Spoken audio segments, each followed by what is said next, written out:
জানি এই দুনিয়ার ভিতরে মানুষ চোখের ইশারায় হককে না হক করে দেয়, না হককে হক বানিয়ে দেয়। চোখের ইশারায় হাজার হাজার গুনাহ করা হয়, বান্দা করে কি করে না করে। রে আল্লাহর গোলাম, প্রেমিক প্রেমিকা ঘন্টা ঘন্টা চোখের ইশারায় কথা বলে, কেউ বোঝে না। বোঝে কি?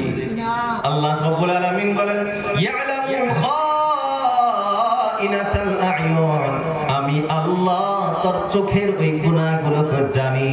ওয়া মা তুখফিস সুদূর, আর তোর অন্তরের ভিতরে যে ভেদগুলি লুকায় রাখছো কাউকে বলো নাই। উপরে তো বড় সালাম, উপরে তো বড় মুসাফা, ভিতরে রাখছো যে পাইলেই তোরে শেষ কইরা দিমু, অন্তরের ভিতরে এটা আছে, কিন্তু উপরে তুমি সালাম দিতেছো। এই যে অন্তরের ভেদগুলি আছে, এই ভেদগুলি জানেন কে?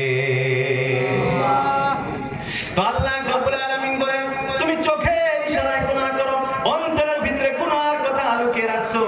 পৃথিবীর কেউ এই গুনাহগুলোর খবর জানে না, খবর পায় না, কিন্তু কেউ না জানলেও আমি আল্লাহ সবকিছুর খবর রাখি। আল্লাহর গোলাম, আল্লাহকে ধোঁকা দেওয়ার কোন সম্ভাবনা আছে? কথা কইতেছেন না, রাগ করতেছেন? খারাপ লাগতেছে কি ভাই? খারাপ লাগতেছে আপনাদের? আল্লাহ রাব্বুল আলামিন বলেন, বান্দা তুই বিভিন্ন ধরনের মাক্কার করবি, বিভিন্ন ধরনের তুই ধোঁকা দেওয়ার চেষ্টা করবি। আল্লাহ বলেন, ওয়া মাকারু ওয়া মাকারাল্লাহ ওয়াল্লাহু খায়রুল মাকিরিন। বলে দুনিয়ার মানুষ বিভিন্ন পথ অবলম্বন করে, আল্লাহ বিভিন্ন ধরনের চক্রান্ত করে। আর আল্লাহ বলেন, আল্লাহু খায়রুল মাকিরিন, আমি আল্লাহ তোমাদের চক্রান্ত থেকে ভালো চক্রান্তকারী। তো আল্লাহকে কি ধোঁকা দেওয়া সম্ভব? এর আল্লাহর গোলাম, আল্লাহ রাব্বুল আলামিন একটা জায়গায় জানাই দিলেন, আমরা এখন শুনলাম আল্লাহ চোখের গুনাহগুলিকে জানে, অন্তরের ভেদটাকে জানে। অন্য আয়াতে আল্লাহ রাব্বুল আলামিন বলেন, ওয়াল্লাহু আলিমুম বিযাতিস সুদূর, তোমার অন্তরের ভিতরের ভেদগুলি, লুকায়িত ভেদগুলি আল্লাহ রাব্বুল আলামিন ভালোভাবে জানে। অন্য আয়াতে আল্লাহ রাব্বুল আলামিন বলেন, ইন তুবদু মা ফি আনফুসিকুম আও তুখফুহু ইউহাসিবুকুম বিহিল্লাহ।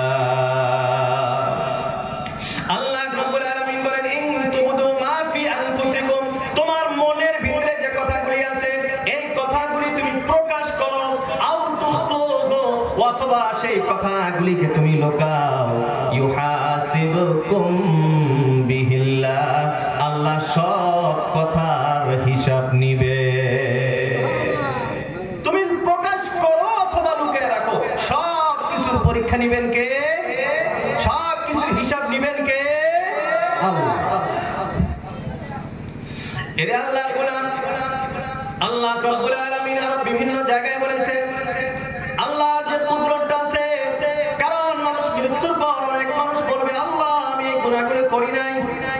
কারণ দুনিয়া মিথ্যা কথা বলতে বলতে, মিথ্যা কথা কইতে কইতে মন অভ্যাস হয়ে যাবে।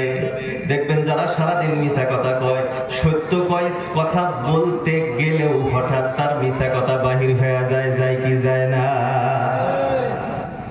এই জন্য আল্লাহ রাব্বুল আলামিন এক জায়গায় বলেন, মা ইয়ালফিযু মিন কাওলিন ইল্লা লাদাইহি রাকীবুন আতীদ।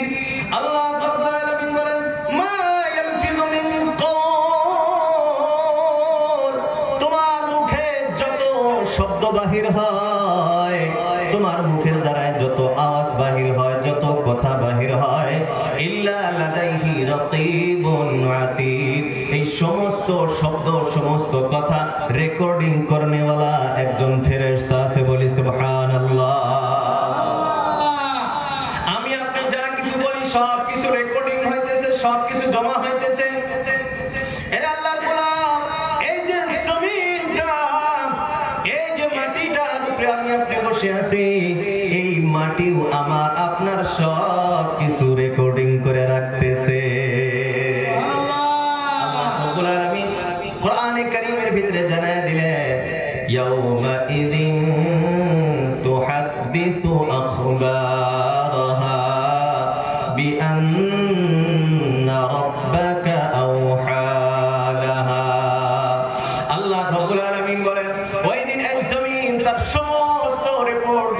প্রকাশ করে দিবে, তার সমস্ত খবরগুলি প্রকাশ করে দিবে।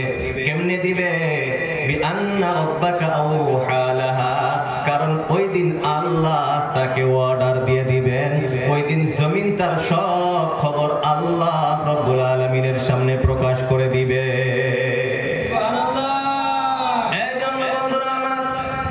জমিন আমার সবকিছু রেকর্ডিং করতেছে, আমার মুখ দিয়ে যত কথা বাইরে হয় সব কিছু এক ফেরেশতা রেকর্ডিং করে রাখতেছে। আবার আমি আপনি যত কাজ করি, নেকির কাজ করি অথবা গুনাহের কাজ করি, আমার দুই কাঁধে দুই ফেরেশতা বসে সবকিছু লিখতেছে। বলেন ঠিক কিনা? আল্লাহ বলেন কিরামান কাতিবিনা ইয়ালামুনা মা তাফআলুন। কিরামান কাতিবিন, সম্মানীয় লিখক বৃন্দ ফেরেশতা, ইয়ালামুনা মা তাফআলুন, তুমি যা কিছু করো নেকি অথবা গুনাহ সব কিছু এই ফেরেশতার দল জানে। শুধুমাত্র জানেই না, সব কিছু লিপিবদ্ধ করে রাখে। এর আল্লাহর গোলাম, কাল কিয়ামতের দিনে এই যে ফেরেশতারা লিখতাছে, এই যে লেখতাছে, এটাই তো আমলনামা, এটাই তো কিতাব। ওই দিন যখন বান্দার সম্মুখে ওই আমলনামাটা এসে যাবে, কিতাবটা এসে যাবে, বান্দা ওই কিতাবের দিকে লক্ষ্য করে বলবে, মা লিহাদাল কিতাবি লা ইউগাদিরু সাগীরাতান ওয়ালা কাবীরাতান ইল্লা আহসাহা। মা লিহাদাল কিতাব, হায় রে এটা কেমন আমলনামা, কেমন কিতাব? বলে কেমন কিতাব? লা ইউগাদিরু সাগীরাতান, কোন ছোট বস্তুকেও ছাড়ে নাই, ওয়ালা কাবীরাতান, কোন বড় বস্তুকেও ছাড়ে নাই, ইল্লা আহসাহা, ছোট বড় সব কিছুকে লিপিবদ্ধ করে রাখছে। এরা আল্লাহর গোলাম। এখন বলেন, আল্লাহ রব্বুল আলামিন শুধুমাত্র জমা করে রাখছেন, নাকি আল্লাহ বদলা এবং শাস্তি দেওয়ারও ক্ষমতা রাখে? আল্লাহর ক্ষমতা আছে না? আল্লাহ কি খালি জমা করে রাখতেছে, না এর বদলা দেওয়ারও আল্লাহর ক্ষমতা আছে? আবার গুনাহ করলে শাস্তি দেওয়ারও ক্ষমতা আল্লাহ রাখেন কি রাখেন না? এই কি ছিল কথা করে আল্লাহু আকবার কবীরা আলহামদুলিল্লাহি হামদান কাসীরা ওয়া সুবহানাল্লাহ। ভাই খারাপ লাগতেছে না? কিছু সময় চলবো আর ইনশাআল্লাহ। আল্লাহ আল্লাহ তৌফিক দান করুক, সবাই বলি আমিন আমিন। তো মুহতারাম দোস্ত আজিজ, আল্লাহ রাব্বুল আলামিন আমার জীবনের সব কিছু রেকর্ডিং করে রাখতেছে, সব কিছু হিসাব কিতাব করে রাখতেছে। ওই দিন আবার এই যে আমলনামা দেখেই বান্দা বলবো, হ্যাঁ এটা এমন কিতাব, কোনো কিছু ছাড়ে নাই, ছোট বড় গুনাহ, ছোট বড় নেকি সব কিছু লিপিবদ্ধ করে রাখছে, একটাকেও ছাড়ে। আবার ওই দিন এই আমলনামা অন্য কেউ পড়বে না, যার যার সেই পড়তে হবে, যার যার তা সেই পড়তে হবে। আল্লাহ রাব্বুল আলামিন বলবেন, ইকরা কিতাবাক কাফা বিনাফসিকাল ইয়াওমা আলাইকা হাসিবা।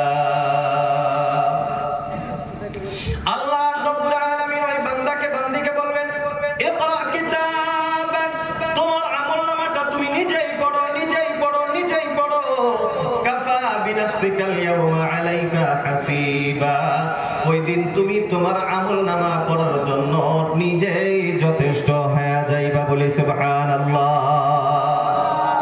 আল্লাহ বলা, অন্য কেউ যদি পড়ে আপনি বলতে পারেন ওর সাথে আমার শত্রুতা ছিল, ভুল করছে, এই জন্য আল্লাহ রাব্বুল আলামিন বলবে তোমার আমলনামা তুমি নিজেই পড়ো, যাতে এর ভিতরে আর কোনো সন্দেহ থাকে না।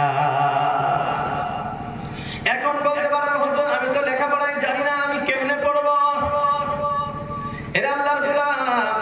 যে আল্লাহ রাব্বুল আলামিন আমাকে আপনাকে সৃষ্টি করলেন, আমারে আপনারে বানাইলেন, যে আল্লাহ আমার হাত পা দিলেন, যে আল্লাহ আমাকে কথা বলা শিক্ষা দিলেন, ওই আল্লাহ আমাকে কি আমলনামা পড়ার শক্তি দিতে পারে না?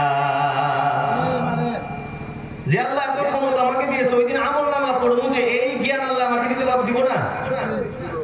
আরো সহজ ভাষায় বলেন, যে আরবি ভাষায় থাকবো, আমি তো আরবি ভাষা বুঝি না, তাহলে কিভাবে বুঝবো? ভাই বর্তমানে মোবাইলের ভিতরে এত সুবিধা হয়ে গেছে গা, পৃথিবীর যে কোনো কোনায় আপনি চলে যান, পৃথিবীর যে কোনো ভাষা হোক শুধুমাত্র বলবেন, আপনি আপনার ভাষায় বলবেন, আর কোন ভাষার অর্থ লাগে ওটা লিখে দিবেন, আপনি কবে ওটা ওই ভাষায় অর্থ বইটা পেয়ে। আপনি ধরেন চাইনা গেছেন, চাইনার ভাষা তো আমি আপনি বুঝি না, বুঝি, তাহলে আপনি মোবাইলের ভিতরে যদি মাইরা দেন যে আমি যেটা কইতাছি এটা চাইনা দিয়ে কো, তা আপনি হোস করবেন তোমার নাম কি, সামনেওয়ালা শুনবো চাইনা দিয়ে, আবার হে আবার যখন কব আপনি আবার বাংলা দিয়ে শুনবেন যে আমার নাম এটা। দুনিয়ার মানুষে আল্লাহ ব্রেন দিছে, আল্লাহ দেওয়া ব্রেন দিয়ে যখন মানুষ এত কিছু বানাইতে পারে, 10,000 টাকা 5,000 টাকা মোবাইলের ভিতরে যদি এত ফেসিলিটি থাকে, তো যে আল্লাহ মানুষ বানাইছে ওই আল্লাহ কে ক্ষমতা দিবার পাবো না? মুহতারাম দোস্ত আজিজ, সাউন্ড একেবারে জানি ক্লিয়ার হইতাছে না, সাউন্ড একেবারে জানি ক্লিয়ার, আমার গলা টানতাছে, গলা কাজ দুইবার উড়া ধরলো উড়ে নেই, কাজ উঠলেই তো বয়ান শেষ হয়। আল্লাহ, আমি বলি মনিটরের সাউন্ড আর বাড়াই রাখেন না, আমার চিনলেন না কেন? অন্য ওইগুলা বক্স লাগলে ব্যাগটি কাইটে দেন তাও চলবো, আমার মনিটরের সাউন্ডটা বাড়াই রাখেন, লাগলে যদি দুইটা অসুবিধা একটা করে দেন, তাও একটা লাগলে খুলে দেন, কোনো অসুবিধা নেই। আমরা বিভিন্ন সময় দুইটা থাকার কারণে ঝামেলা হয়। আল্লাহু আকবার কবীরা আলহামদুলিল্লাহ হামদান কাসীরা ওয়া সুবহানাল্লাহি বুকরাতান ওয়া আসীলা। আমার ওবার আমরা করব। যাই হোক মুহতারাম দোস্ত আজিজ,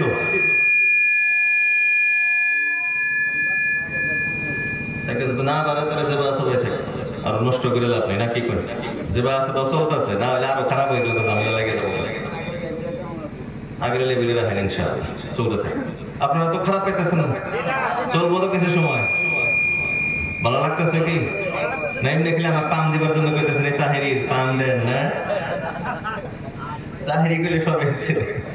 আল্লাহ, কোরআন হাদিসের আলোচনা হইতেছে, কোরআনের ব্যাখ্যা হইতেছে, না কি করে? কোরআনের তাফসীর হইতেছে। আল্লাহ আমাদের সবাইকে কবুল করুক, সবাই বলি আমিন। তো মুহতারাম দোস্ত আজিজ, এখন আমরা এতটুকু কম বুঝতে পারছি যে যতটুকু আলোচনা হয়েছে আমরা এতটুকু বুঝছি যে আমি আপনি জীবনে যা কিছু করতেছি এগুলো সব জমা হয়ে আছে, আর কিয়ামতের দিন আল্লাহর সামনে আমাকে এই সব কিছু দেওয়া হবে, আমলনামা দেওয়া হবে, নিজেকে করতে দেওয়া হবে। আমি নিজে পড়ে হের আল্লাহ কবুল যেন আল্লাহ আমি আসলেই বেচারা আমাকে জাহান্নামে দেন, আর আমি বালা আমার ওই দিন কারো কিছু অবজেকশন করার মতো থাকবে না, কারণ নিজেটা তো নিজেই করবো না। তারপর আল্লাহ জিজ্ঞাসা করব, আমার ফেরেশতারা কি ভুল লিখছে, তোমার কি কোনো উযর আপত্তি আছে? এটা আল্লাহ জিজ্ঞাসা করবে, এটা হাদিসের কথা। বান্দা বলবে যে না আল্লাহ, আপনার ফেরেশতারাও ভুল লেখে নাই, আমারও কোনো উযর আপত্তি নেই, আসলেই আমি গুনাহ করছি। এই জন্য মুহতারাম দোস্ত আজিজ, এই যে আমার জীবনটা পার করতেছি, আর এই জীবনের পরে যে আমাকে আপনাকে হিসাব দিতে হবে। আমি আপনি আজকে হাতের দ্বারাই মোবাইল টিপে টিপে গুনাহ করি, করে কি করি না? ফেসবুক চলাই কি দিয়ে? হাত দিয়ে চলাই, হোয়াটসঅ্যাপ চলাই, ইনস্টাগ্রাম চলাই, টেলিগ্রাম চলাই, মোবাইল দিয়ে চলাই। তারপরে বিভিন্ন ধরনের খারাপ খারাপ ভিডিও তো আমরা মোবাইল দিয়ে হাত দিয়ে চলাই, দেখি না? ওই দিন বান্দা কবো যে আল্লাহ, আমি তো খালি মোবাইলে বয়ান শুনছি, আমি কোনোদিন আমার হাত দিয়ে কোনো খারাপ কিছু দেখিনি, কোনোদিন গানও দেখিনি, কোনো গেদিও দেখিনি আমি। বারবার আল্লাহ আসলেই করে নিয়ে আল্লাহ কবে এটা বেশি টটর করতেছে, আর মুখ বন্ধ করে দে। আল্লাহ কি করবো? আর মুখ বন্ধ করো। আল-ইয়াওমা নাখতিমু আলা আফওয়াহিহিম ওয়া তুকাল্লিমুনা আইদিহিম ওয়া তাশহাদু আরজুলুহুম বিমা কানু ইয়াকসিবুন। আল্লাহ রাব্বুল আলামিন বলেন, কিয়ামতের কথা বলতেছেন, আল-ইয়াওমা নাখতিমু আলা আফওয়াহিহিম। কিয়ামতের দিন আল্লাহ বলেন, আমি তার জবানটাকে বন্ধ করে দেব, মুখটাকে বন্ধ করে দেব, কথা বলার শক্তিটা আমি বন্ধ করে দেব। তুকাল্লিমুনা আইদিহিম, বান্দার হাত আমার সাথে কথা বলবে।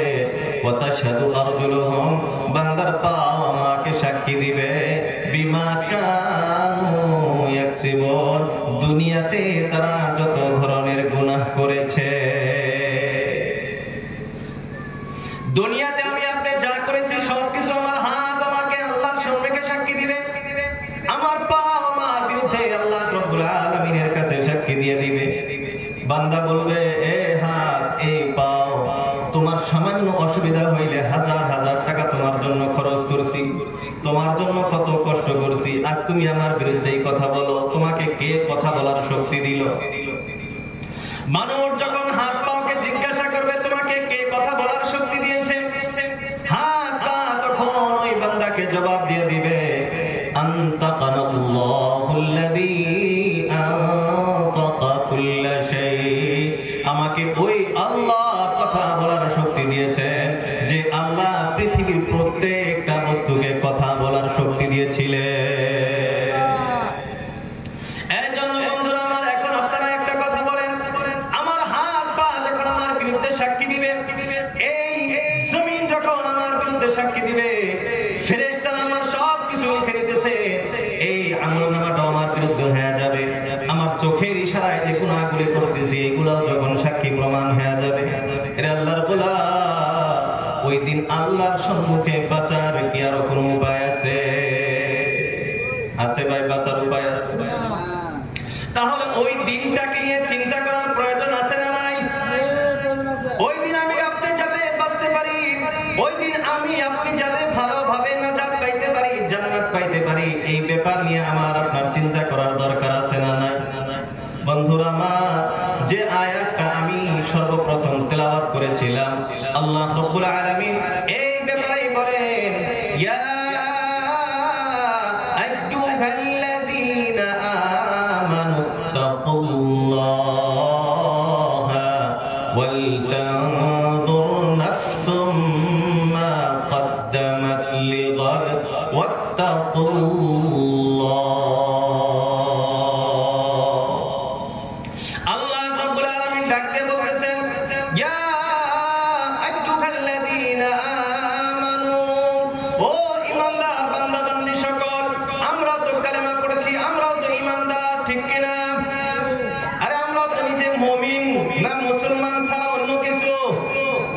সবাই বলেন ঈমানদার কিনা?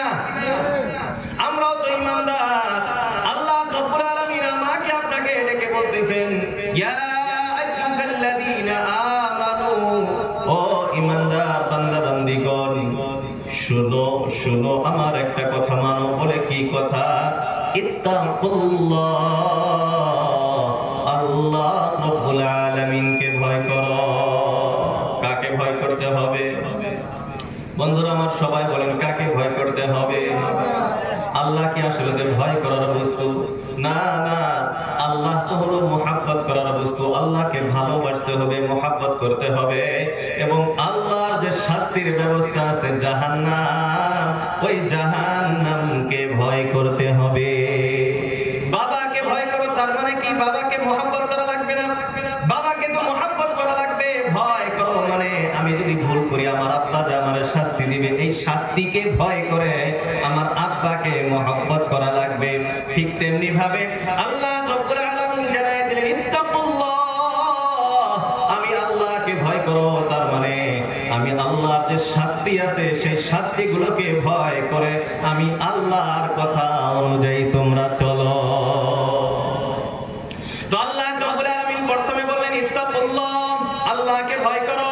মাঝখানে আল্লাহ রাব্বুল আলামিন বলতেছেন ওয়াল তানজুর নাফসুন, প্রত্যেকজন মানুষের চিন্তা করা দরকার। আল্লাহ বলতেছেন এটা আমার কথা না, আল্লাহ বলেন ওয়াল তানজুর নাফসুন, প্রত্যেকজন মানুষের চিন্তা করা দরকার। কি চিন্তা করব? মা কদ্দামাত লিগাদিন, কালকের জন্য তুমি কি আগ বাড়াইছো, কালকের জন্য তুমি কি আগে পাঠিয়ে দিয়েছো। আবার আল্লাহ বলেন ওয়াত্তাকুল্লাহ, আবার আল্লাহকে ভয় করো। আগে আল্লাহ বললেন আমি আল্লাহকে ভয় করো, পরে আল্লাহ বলতেছেন আমি আল্লাহকে ভয় করো। মাঝখানে আল্লাহ রাব্বুল আলামিন জানায় দিলেন ওয়াল তানজুর নাফসুম মা কদ্দামাত লিগাদ, প্রত্যেকজন মানুষের চিন্তা করা দরকার যে মানুষ কাল কিয়ামতের দিনের জন্য কি পাঠাইয়া দিতে, ভালো কি পাঠাইলো, আমি কতটুকু পাঠাইলাম, এটা চিন্তা করা দরকার। কেননা ইন্নাল্লাহা খাবীরুম বিমা তা'মালুন, আল্লাহ তোমার যাবতীয় সমস্ত আমলের ব্যাপারে খবর রাখে। আল্লাহ রাব্বুল আলামিন যে খবর রাখে এটা আগেই বোঝানো হয়েছে কি হয় নাই? এখন বন্ধুরা আমার, আল্লাহ বলেন ওয়াল তানজুর নাফসুম মা কদ্দামাত লিগাদ, প্রত্যেকজন মানুষের চিন্তা ফিকির করা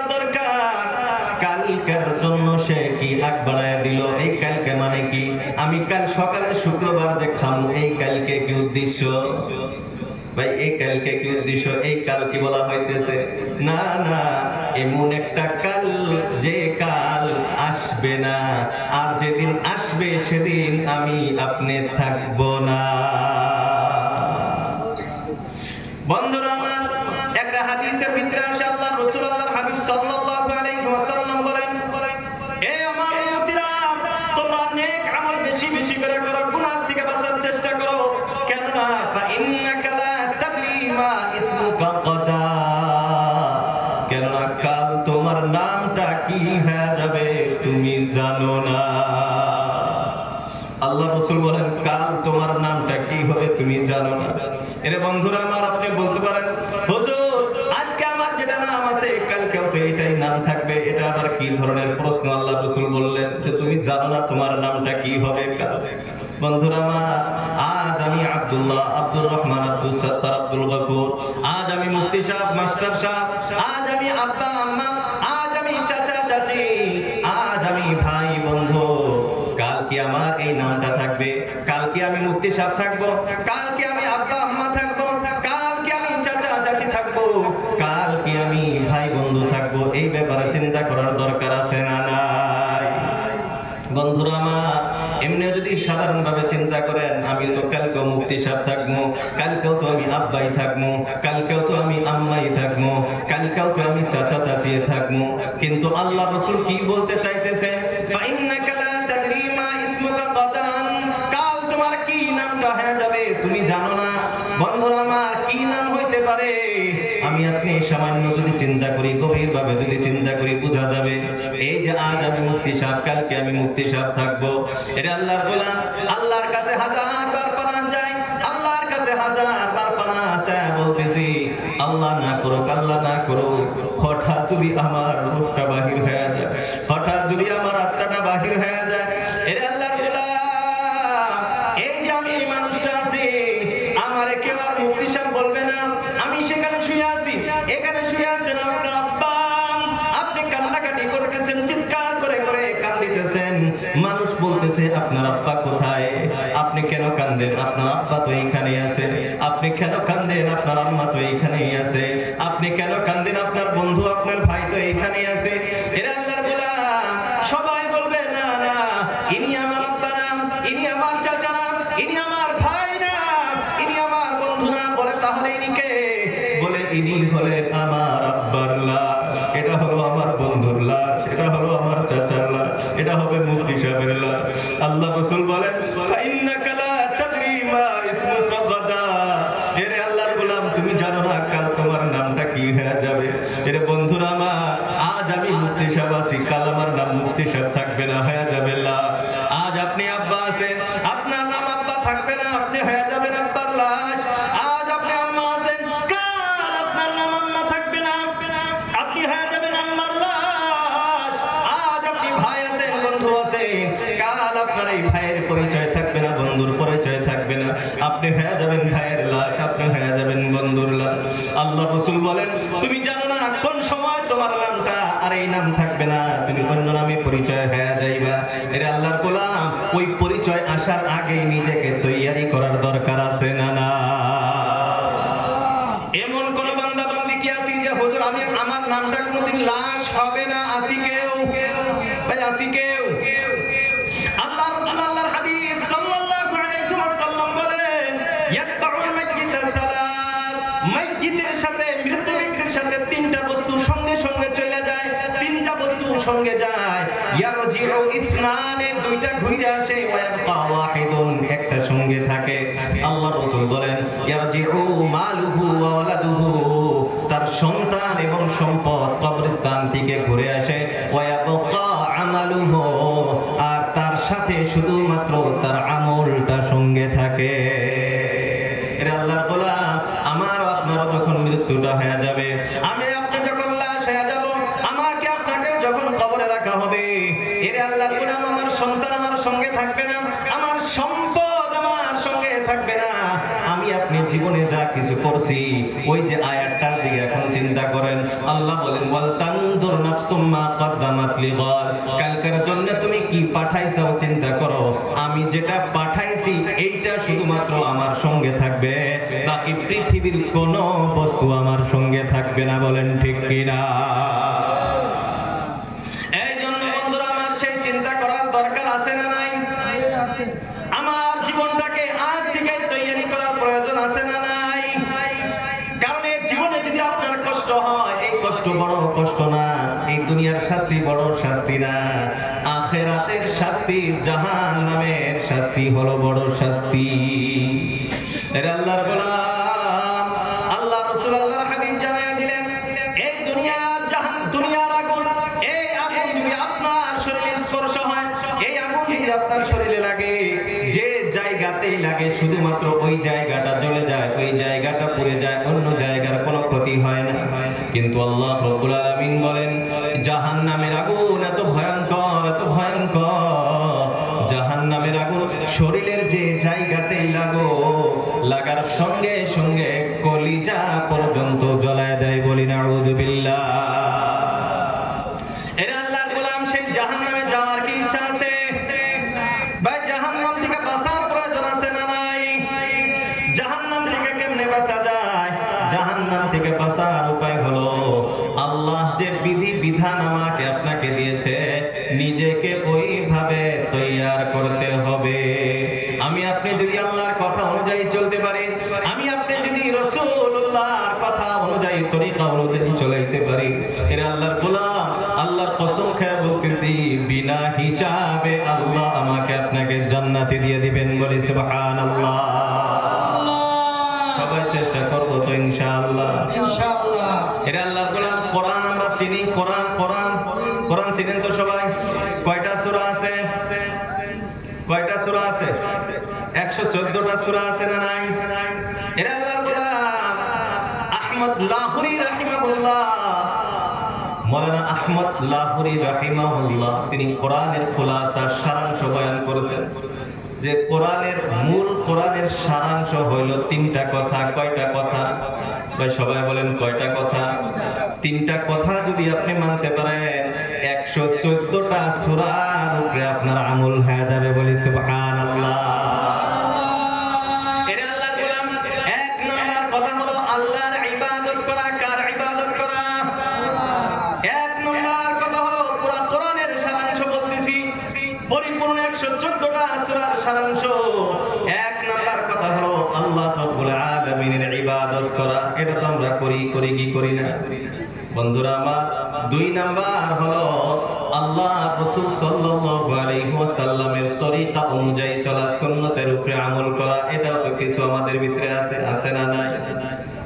তো 1 নাম্বার হলো আল্লাহর ইবাদত করা, 2 নাম্বার হলো রাসূলুল্লাহ সাল্লাল্লাহু আলাইহি ওয়াসাল্লামের অনুসরণ করা, 3 নাম্বার কথাটা হলো আল্লাহর মাখলুকাতের খিদমত করা।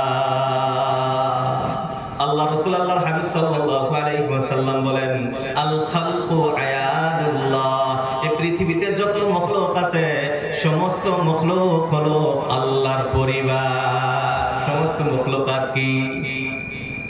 সমস্ত মাখলুকাত হলো আল্লাহর পরিবার। তাহলে আল্লাহর পরিবারের খিদমত করার প্রয়োজন আছে না নাই? এর আল্লাহর গোলাম, এখন এই 3টি কাম যদি আমি আপনি করতে পারি, 1 নাম্বার আল্লাহর ইবাদত বন্দেগী যদি করতে পারি, আল্লাহর ইবাদত হলো কি? আল্লাহর মূল ইবাদত হলো নামাজ আদায় করা, রোজা পালন করা, হজ আদায় করা, যাকাত দেওয়া, ঈমান আনা। ঈমান যদি না আনি বাকি একটাও কোনো কাজের না। প্রথম ঈমান আনবো, ঈমানের সাথে সাথে যে ফরজ গুলি আছে, ফরজ আমল করতে হবে। 2 নাম্বার হলো রাসূলুল্লাহ সাল্লাল্লাহু আলাইহি ওয়াসাল্লামের ইতাআত করা, অনুসরণ করা। প্রত্যেকটা আমল ওই সময় হবে যখন আমলটা রাসূলুল্লাহর তরিকা অনুযায়ী হবে। রাসূলুল্লাহর তরিকা ছাড়া যদি আমি আপনি কোনো আমল করি, ওই আমল আল্লাহর কাছে গ্রহণযোগ্য হবে না। এই জন্য বন্ধুরা আমার, এই 3টা কাম আমাকে আপনাকে করতে হবে। 1 নাম্বার আল্লাহ রাব্বুল আলামিনের ইবাদত বন্দেগী আমাকে আপনাকে করতে হবে। 2 নাম্বার রাসূলুল্লাহ সাল্লাল্লাহু আলাইহি ওয়াসাল্লামের অনুকরণ করতে হবে। 3 নাম্বার আল্লাহর মখলুকাতের খিদমত করতে হবে। আমরা এই 3টা কাম করার জন্য রাজি আছি না? না, সবাই প্রস্তুত আছি তো? আলহামদুলিল্লাহ। আল্লাহর মখলুকাতের খিদমত করলে কি লাভ? এটা আল্লাহর মানুষের তো খিদমত করতেই হবে, মানুষের দুঃখ দরদ তো আপনার কাজে আসতেই হবে, মানুষকে তো সহায় সহযোগিতা করতেই হবে। কারণ মানুষ ছাড়া আমারও যত আল্লাহর মখলুকাত আছে তাদের সাথেও আপনার খিদমত করতে হবে, তাদের সাথেও ভালো ব্যবহার করতে হবে। আল্লাহ রাসূল আল্লাহর হাবিব সাল্লাল্লাহু আলাইহি ওয়াসাল্লাম বলেন, কোন মানুষ যদি বিনা কারণে একটা চড়ুই পাখিকে মেরে ফেলে, হত্যা করে ফেলে, কাল কিয়ামতের দিন ওই চড়ুই পাখি আল্লাহ রাব্বুল আলামিনের দরবারে নালিশ করে বসবে, ও আল্লাহ, অমুক বান্দা আমারে এমনি মেরে ফেলেছিল, হত্যা করেছিল, আপনি এর পরিপূর্ণ বিচার না করা পর্যন্ত আমি এখান থেকে যাইব না। এখন আপনি বলতে পারেন, হুজুর তাহলে পাখি যে আমরা মাইরে খাই, খাওয়াটা আলাদা বস্তু, খাওয়াটা তো আপনি আল্লাহর নামে জবাহ কইরা খান, এটা আপনার নামে নালিশ করব না, কারণ আল্লাহ এটা অনুমতি দিয়েছেন, এটা আপনার জন্য নালিশ করবে না। কিন্তু দেখবেন অনেক মানুষের অভ্যাস আছে, পাখি একটা পয়সা আছে, কয় দেখ আমার হাত কিরকম সই দিছে, মাইরে পাখিটা মরে গেছে গা। এমন ঘটনা ঘটে কি ঘটে না? তো একটা পাখিকেও যদি আপনি কষ্ট দেন, এর আল্লাহর গোলাম, একটা সুন্দর ঘটনা মনে পড়ে গেল। আল্লাহ রাসূল আল্লাহর হাবিব সাল্লাল্লাহু আলাইহি ওয়াসাল্লামের নিকট একদিন একটা পাখি খালি মাথার উপর দিয়ে ঘুরে, খালি মাথার উপর দিয়ে ঘুরে।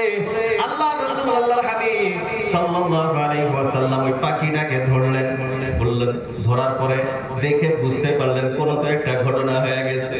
সাহাবায়ে কেরামকে বললেন, তোমাদের ভিতরে কি কেউ কোনো কিছু করেছো? এক সাহাবী বলে, ইয়া রাসূলুল্লাহ, আমি জঙ্গল থেকে আসার সময় হঠাৎ গাছের উপরে দেখি সুন্দর একটা পাখির বাসা, পাখির বাসার ভিতরে ছোট্ট ছোট্ট পাখির ছানাগুলি আছে, আমার দেখে খুব ভালো লাগছে, আমি বাচ্চাগুলো নিয়ে আসছি বাড়িতে, আমি পালবো, মারার জন্য আনি নাই, আমি পালার জন্য আনছি। আল্লাহ রাসূল আল্লাহর হাবিব সাল্লাল্লাহু আলাইহি ওয়াসাল্লাম বললেন, তুমি তার মাকে কেন কষ্ট দিতেছো? তাড়াতাড়ি বাচ্চাগুলি সেইখানে থুয়ে আইসো। এর আল্লাহর গোলাম, এখন আরো একটা ঘটনা আপনাদেরকে শোনাই। বুখারী শরীফের ভিতরে আছে, অন্যান্য হাদিস গ্রন্থের ভিতরে আছে, ঘটনা আপনারা হাজারবার শুনেছেন, অনেকেরই এই ঘটনা মুখস্থ আছে। আল্লাহ রাসূল আল্লাহর হাবিব সাল্লাল্লাহু আলাইহি ওয়াসাল্লাম জানায় দিলেন, আগের উম্মতের ভিতরে একজন জিনাকারিনী মহিলা ছিল, জিনাকারী মহিলা। ওই জিনাকারী মহিলা একদিন আরব মরুভূমি দিয়ে যাইতেছে, গরম প্রহর গরম, দেখে একটা কুকুর পানির পিপাসার তাড়নায় জিহ্বাটা বাহির করে বসে আছে, হাউমাউ করে আছে। ওই মহিলার অন্তরের ভিতরে এই কুকুরের প্রতি দয়া জাগলো। ওই মহিলার পায়ে মোজা, চামড়ার মোজা ছিল, কুয়ার থেকে পানি উঠাইছে, যেমনি উঠাইছে, উঠে ওই মুসার পানিটা কুকুরের মুখে পান করে দিয়েছে, কুকুরটা শান্তি হয়ে গেছে। আল্লাহ রাব্বুল আলামিনের পক্ষ থেকে গায়বী আওয়াজ এসে গেছে, ও মহিলা, আল্লাহ তোমার সারা জীবনের গুনাহ খাতাগুলি মাফ করে দিয়েছেন। বলি সুবহানাল্লাহ। এটা আল্লাহর গোলাম, এটা হলো আল আয়াল, আল খালকু আয়ালুল্লাহ, মখলুকাত, সৃষ্টি জগৎটা হলো আল্লাহ রাব্বুল আলামিনের পরিবার। এই সৃষ্টি জগতের খেয়াল রাখা, এদেরকে খেদমত করার জন্য হোক, খেদমত করা এটা আমার আপনার প্রত্যেক জনের জন্যই হলো জরুরি। তাহলে আমরা খেদমতটা করব তো ইনশাআল্লাহ। আমার বাড়িতে বিড়াল থাকে, আপনি খাওয়ার সময় তারা কিছু খাওয়ান দেওয়া, এটা আমার কর্তব্য, দেওয়ার দরকার আছে না নাই? আমার বাড়িতে পাখি রাখি, আমার বাড়িতে মুরগি থাকে, অথবা বাড়ির পাশে কুকুরটা আছে, তাকেও কিছু খাবার দেওয়ার প্রয়োজন আছে না নাই? এরা আল্লাহর গোলাম। আল্লাহ রাসূল আল্লাহর হাবিব সাল্লাল্লাহু আলাইহি ওয়াসাল্লাম আরো একটি ঘটনা শোনা। একজন মহিলা একটা বিড়ালকে বেঁধে রাখছে, তারে খাবারও দেয় নাই, পানিও দেয় নাই। একদিন ওই বিড়ালটা মারা গেছে, কষ্টে মারা গেছে। আল্লাহ রাব্বুল আলামিন ওই মহিলার প্রতি এত নারাজ হয়ে গেছে, আল্লাহ রাব্বুল আলামিন ওই মহিলার জন্য জাহান্নামের ফয়সালা করে দিয়েছে। বলি নাউযু বিল্লাহ। এখন বন্ধুরা আপনারা চিন্তা করে দেখেন, আল্লাহর মখলুকাতের খেদমত করলে যদি এত সওয়াব পাওয়া যায়, আল্লাহর মখলুকাত সৃষ্টি জগতের খেদমত করলে যদি জান্নাত পাওয়া যায়, তাহলে যদি আমি আপনি মানুষের খেদমত করি, মানুষের জন্য কাজে আসি, মানুষের উপকার করি, তাহলে আমি আপনি জান্নাত পাওয়ার সম্ভাবনা আছে না না?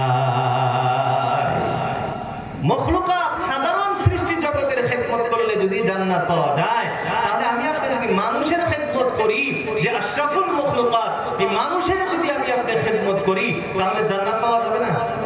ভাই পাওয়া যাবে কি যাবে না? কিন্তু আমাদের অবস্থা হয়েছে আমরা খালি ঝগড়া ফাসাদ হিংসা কুটনামি এই সব নিয়ে মিল মোহাম্মত আমাদের ভিতরে বর্তমান আছে ভাই? মিল মোহাম্মত আছে? মান সেটা বাদ দেয়, নিজের স্বামী স্ত্রী ঘরে মিল মোহাম্মত না, কথা হাসানা বাপ ছেলে মিল মোহাম্মত।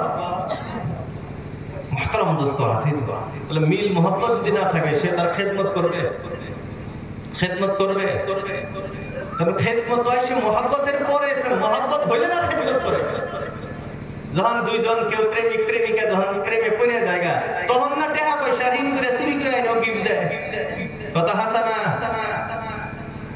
আর যদি মিল মোহাম্মতই না থাকে তাহলে খেদমত করবো ভাই? খেদমত করবো?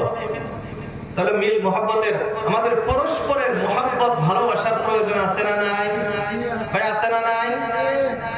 আল্লাহ রাসূল আল্লাহর হাবিব সাল্লাল্লাহু আলাইহি ওয়াসাল্লাম বললেন, তোমরা পরস্পর এক অপরকে ভালোবাসো, মহব্বত করো, ভালোবাসো।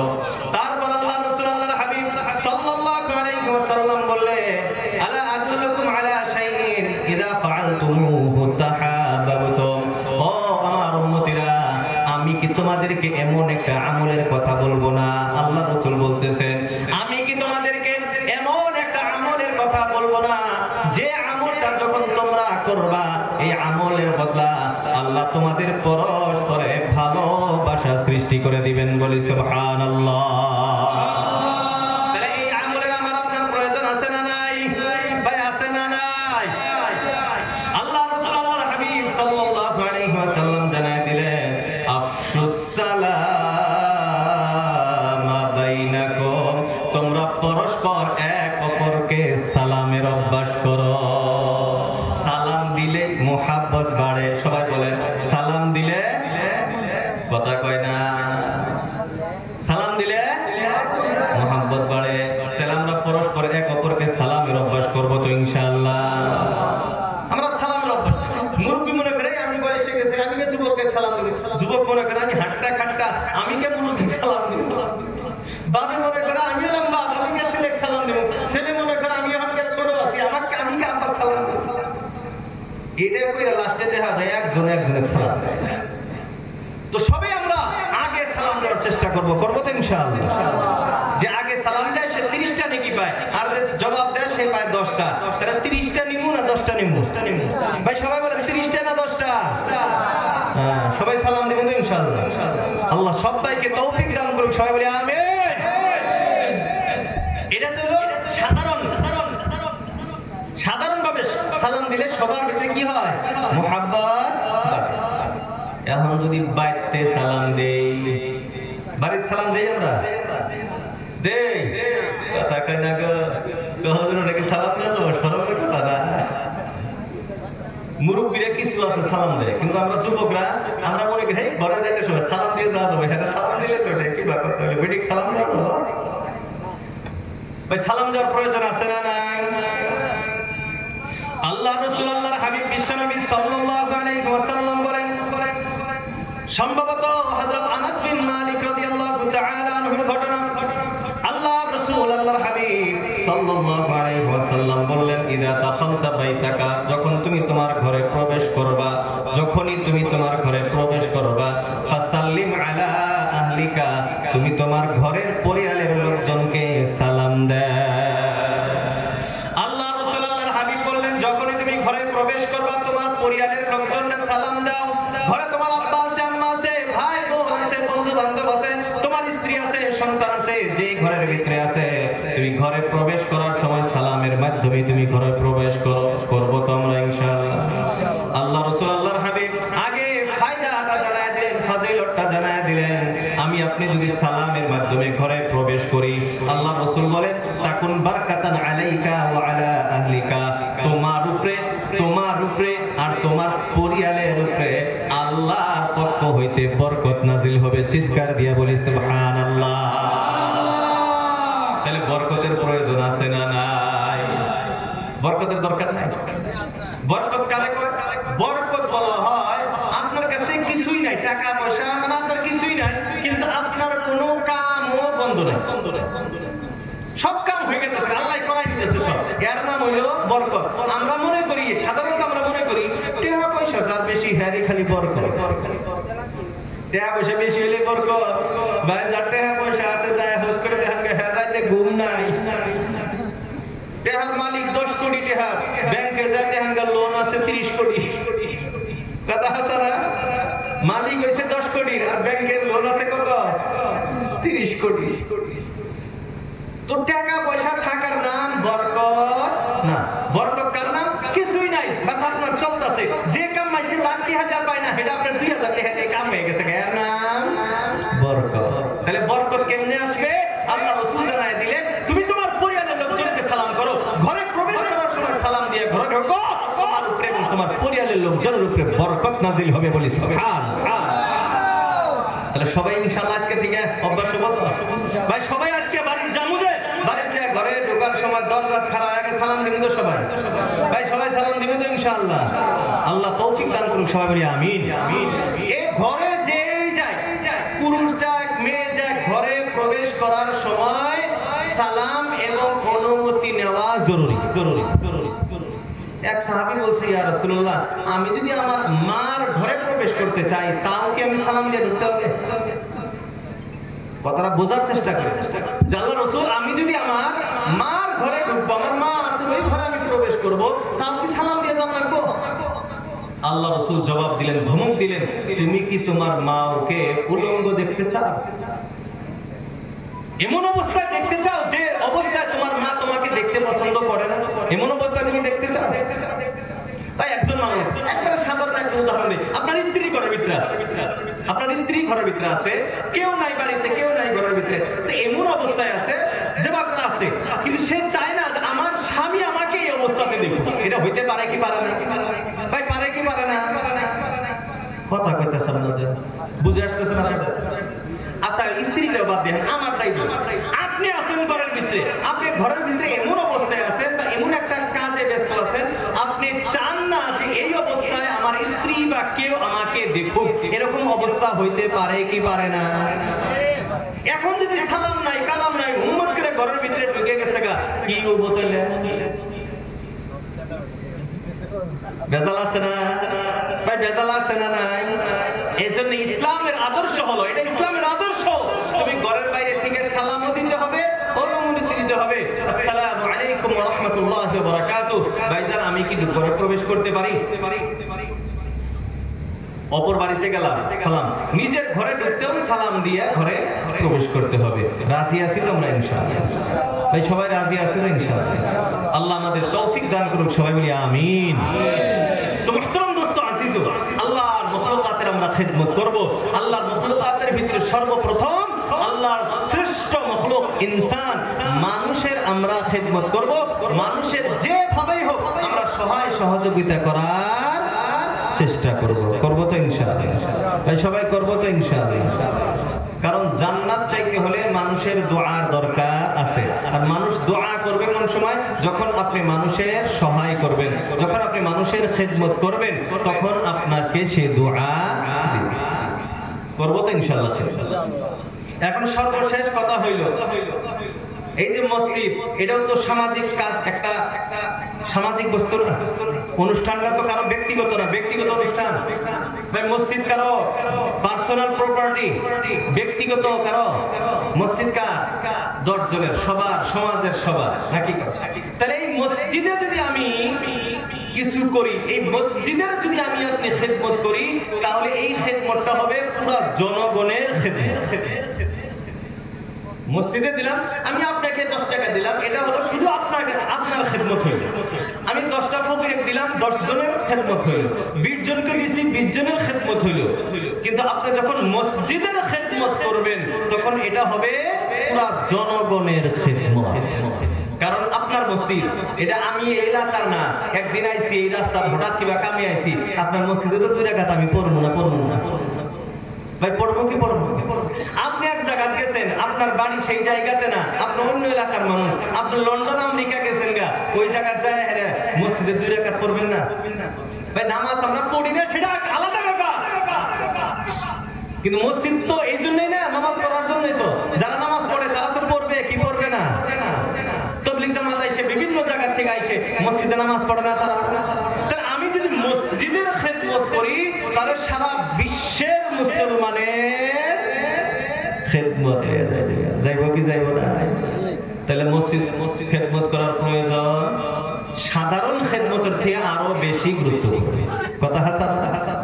তাহলে খেদমত করবো তো ইনশাআল্লাহ। এখন খেদমত কিভাবে হয়? মসজিদকে সুন্দর করতে হবে, মসজিদ বানাইতে হবে, মসজিদের কিছু প্রয়োজন থাকলে সেটা মেটাইতে হবে, মসজিদ পরিষ্কার পরিচ্ছন্ন রাখা লাগবে, মসজিদের ল্যাট্রিন বাথরুম পরিষ্কার থাকা লাগবে, মসজিদের ওযুখানা বাথরুম পরিষ্কার থাকা লাগবে, সব কিছু সুন্দর করা লাগবে। এটা আমরা আমাদের এলাকাবাসীর দায়িত্ব, ঠিক কিনা? এই দায়িত্ব নাই আমাদের? তো এই দায়িত্বটা তো পালন করা। এখন কেমনে হবে? মসজিদ সুন্দর করবার চাইলে টাকা পয়সার প্রয়োজন আছে, মসজিদ মেম্বার ঠিক করবার চাইলে টাকা পয়সার প্রয়োজন আছে, ওযুখানা ঠিক করবার চাইলে টাকা পয়সার প্রয়োজন আছে। তার মানে এখন এখানে খেদমত হবে, একটা খেদমত হলো আপনি হাত দিয়ে যায় লেট্রিন সাফ করে দিতেছেন, মসজিদ ঝাড়ু দিয়ে দিতেছেন, ওযুখানা সাফ করে দিতেছেন, এটা একটা খেদমত। আরেকটা হলো মসজিদের কি প্রয়োজন আছে, মসজিদের কি প্রয়োজন আছে, এই মসজিদের প্রয়োজন হিসেবে আপনি টাকা দান করে দিলেন, এটাও একটা খেদমত হয়ে গেল। তো দুইও ধরনের খেদমত, একটা হলো আপনার শারীরিক খেদমত, শরীর দিয়ে খেদমত করা, আর একটা হলো টাকা পয়সার মাধ্যমে খেদমত।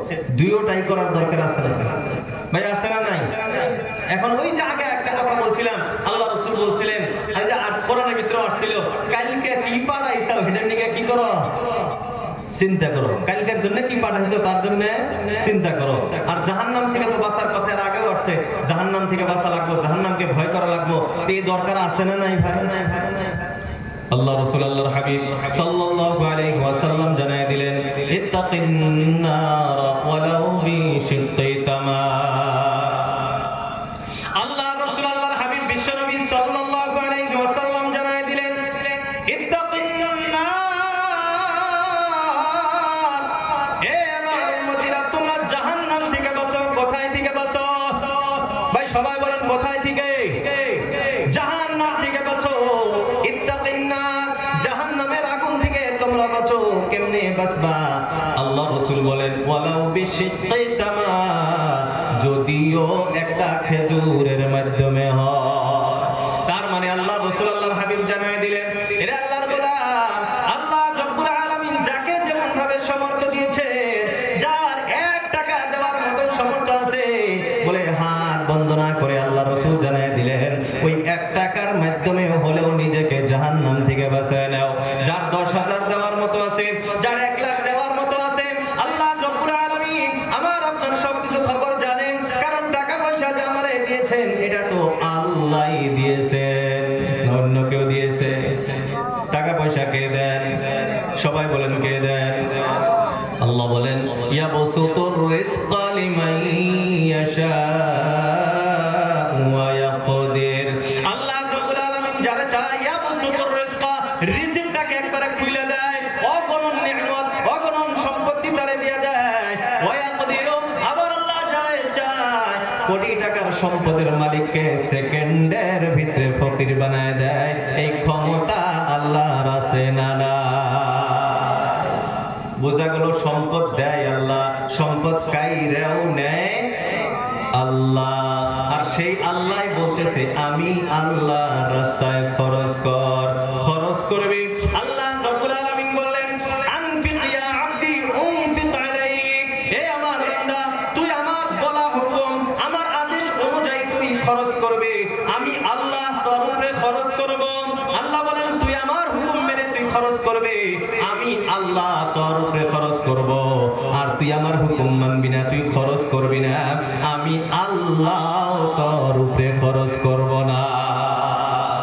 এরে আল্লাহর গোলাম, এই জন্য আল্লাহ রাসূল জানায় দিলেন, ইত্তাকিন নার ওয়ালাউ বিশিক্কি তামাম।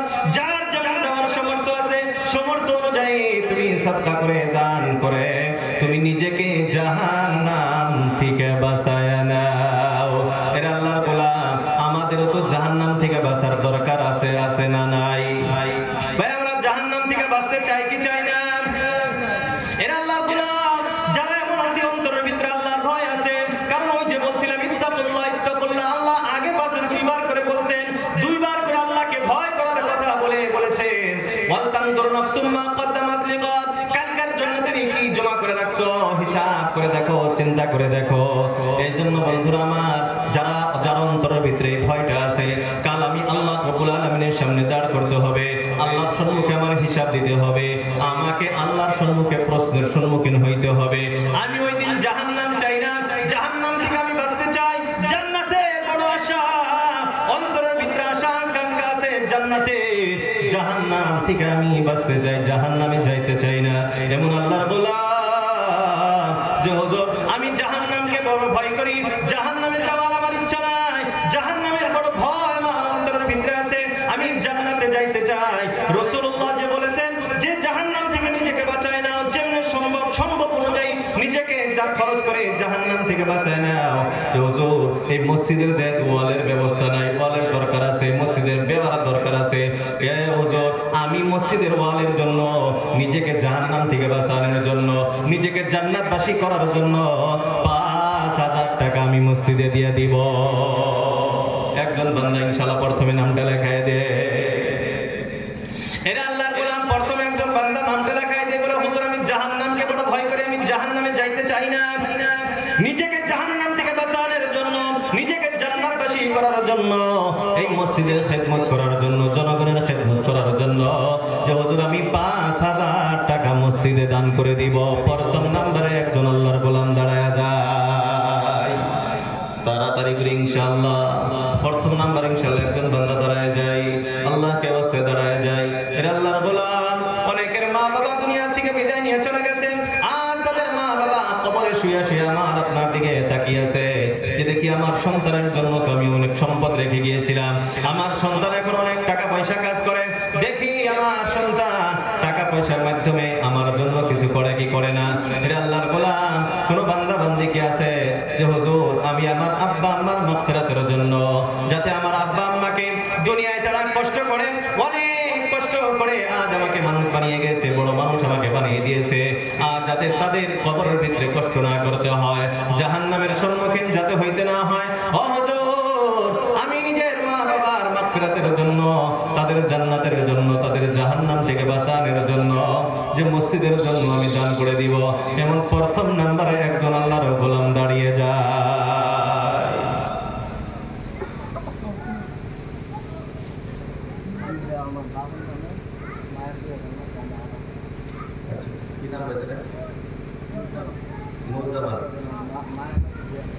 মাসে মাসে 2,000 নাকি মার জন্য? আচ্ছা আপনার আম্মা দিব 2,000 আর আপনি দিবেন 8,000, মোট 10,000 দিবেন আপনার আব্বার মাগফিরাতের জন্য। আচ্ছা নারায়ে তাকবীর, নারায়ে তাকবীর।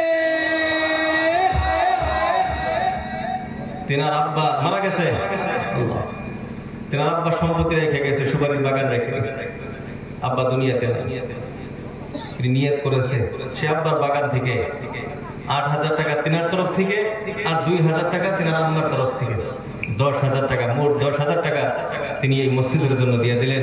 আল্লাহ তিনার দানকে কবুল করুক, সবাই বলি আমিন। সবাই একবার হাতটা উঠে আল্লাহর কাছে বিসমিল্লাহির রহমানির রহিম। রব্বানা আতিনা ফিদ দুনিয়া হাসানা ওয়া ফিল আখিরাতি হাসানা ওয়া কিনা আযাবান নার। রব্বুল আলামিন ইয়া কামাল কামিল ইয়া আল্লাহ। আল্লাহ আপনি আপনার এই বান্দার দিকে তাকিয়ে দেখেন, আল্লাহ আপনি আপনার এই খাস বান্দার দিকে তাকিয়ে দেখেন। হে আল্লাহ তার আব্বার কথা মনে পড়ে গেছে, হে আল্লাহ তার আব্বাই রেখে যাওয়ার সম্পত্তিকে হে আল্লাহ সে নিজে চাইলে উপভোগ করতে পারবে, হে আল্লাহ সে চাইলে এই সম্পদটাকে বিভিন্ন কাজে নষ্ট করতে পারতো, হে আল্লাহ সে যুবক নিজে 8,000 টাকা এবং তার আম্মার তরফ থেকে 2,000 টাকা, আল্লাহ দুইজন মিলে তার আব্বার মাগফিরাতের জন্য 10,000 টাকা মসজিদের জন্য দিয়েছে। আল্লাহ যুবক ভাইদের প্রাণকে আপনি কবুল ও মঞ্জুর করে নেন, হে আল্লাহ তার জান মাল কুরবানি আপনি কবুল করেন, হে আল্লাহ জান মালের আপনি হিফাজত করেন, হে আল্লাহ যে বাগান তার আব্বা তাদের জন্য রেখে গিয়েছে, হে আল্লাহ বাগানের ভিতরে আপনি বরকত দিয়ে দেন, হে আল্লাহ বালা মুসিবত হইতে আপনি হিফাজত করেন, সব ধরনের মুসিবত আল্লাহ আপনি সরাইয়া দেন, ভাইজানের কামাই রোজগারের ভিতরে বরকত দান করেন। আল্লাহ হালাল রুজি বেশি বেশি কামাই করার তৌফিক দান করেন। ও আল্লাহ, আরো যত আত্মীয় স্বজন কবরবাসী হয়েছে গো, ও আল্লাহ সবার কবর আযাব আপনি মাফ করে দেন। ও আল্লাহ, এই ভাইজানকে নেককার ঈমানদার আপনি বানায় দেন, ঈমান আমলের ভিতরে আল্লাহ আপনি বৃদ্ধি করে দেন। ইয়া আল্লাহ, বারবার এই ভাইজানকে আপনার ঘর জিয়ারত করার তৌফিক দান করে দেন বিরহমাতিকা ইয়া আরহামার রাহিমিন। 2 নাম্বার ইনশাআল্লাহ একজন বান্দা দাঁড়ায় যায়। 2 নাম্বার ইনশাআল্লাহ একজন বান্দা